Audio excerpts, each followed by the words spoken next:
6 jours seulement, les armées égyptiennes, jordaniennes et syriennes sont défaites. Ces images de déroute arabe font le tour du monde.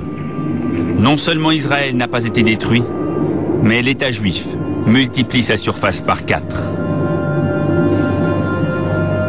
Les soldats de l'État hébreu ont planté leur drapeau dans le Sinaï, à Gaza, en Cisjordanie, à Jérusalem-Est et dans le Golan.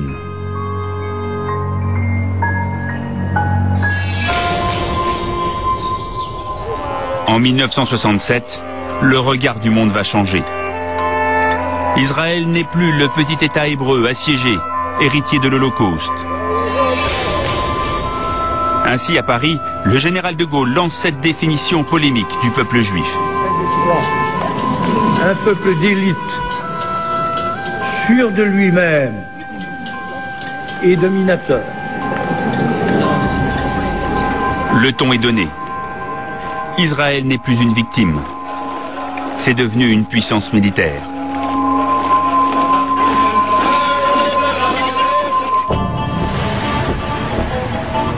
Dans les pays voisins, la défaite arabe est une surprise. Salah al-Tamari est palestinien, né à Bethléem.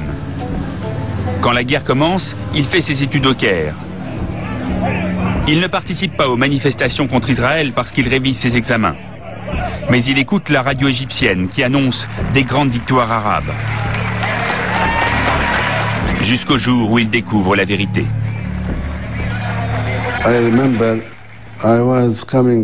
Je me souviens, je revenais de l'université. Et quand je suis arrivé dans mon immeuble, il y avait un voisin qui écoutait la radio anglaise. Et c'était le ministre de la Défense israélien, Moshe Dayan, qui faisait une conférence de presse à Jérusalem. Ça a attiré mon attention.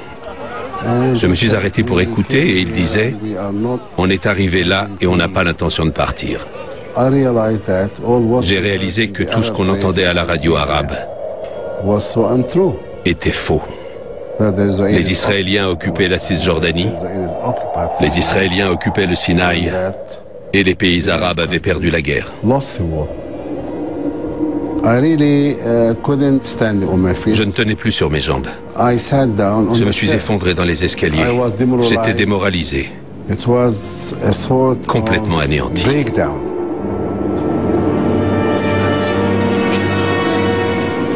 Dès lors, Salah al-Tamari a une certitude. Pour combattre Israël, les Palestiniens ne pourront compter que sur eux-mêmes. Mais il leur manque une armée et un chef.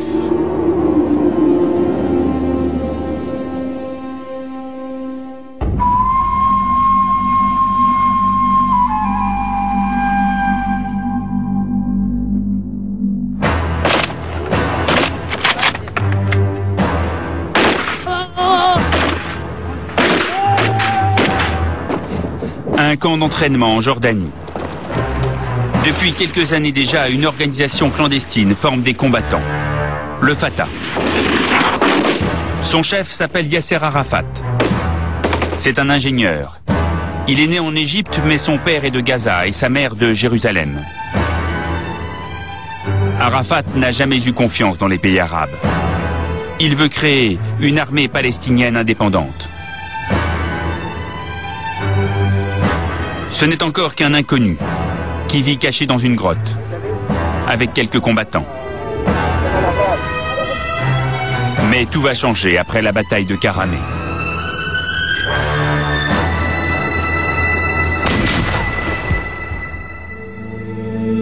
Karameh, c'est un camp de réfugiés en Jordanie, à quelques kilomètres de la frontière. Yasser Arafat y tient son quartier général. D'ici, les combattants lancent leurs opérations de guérilla vers Israël. Parmi eux, il y a maintenant Salah al-Tamari, l'ancien étudiant du Caire.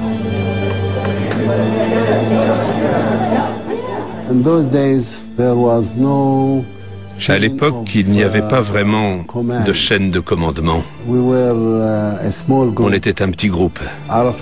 Il y avait notamment Arafat. Chaque jour, on attendait notre tour pour passer la frontière. et participer à une opération en territoire occupé. Ce que j'ai fait plusieurs fois. Le 18 mars 68, un bus scolaire israélien explose sur une mine posée par le Fatah. Il y a une trentaine d'enfants blessés et 2 morts. Pour Israël, c'est insupportable.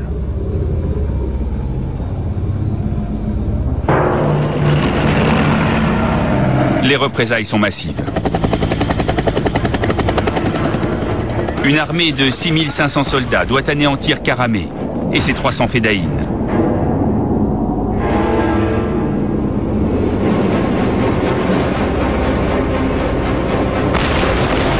Mais contre toute attente, les Palestiniens tiennent leur position.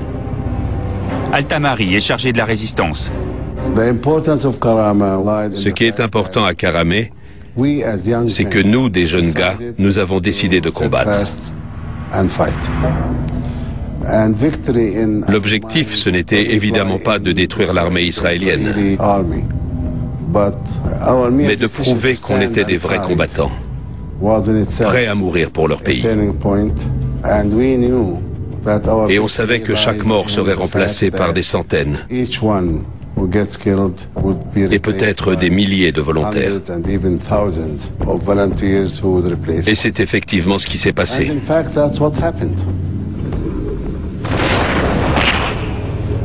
Après 15 heures d'affrontement, les blindés israéliens entrent dans Karameh. Les Palestiniens sont décimés. La moitié ont été tués. Les autres sont prisonniers ou en fuite. Mais pour la première fois, depuis la guerre des 6 jours, des Palestiniens ont résisté à Israël. Des soldats hébreux sont blessés, il y a même des morts. La défaite militaire devient une victoire psychologique pour les Palestiniens.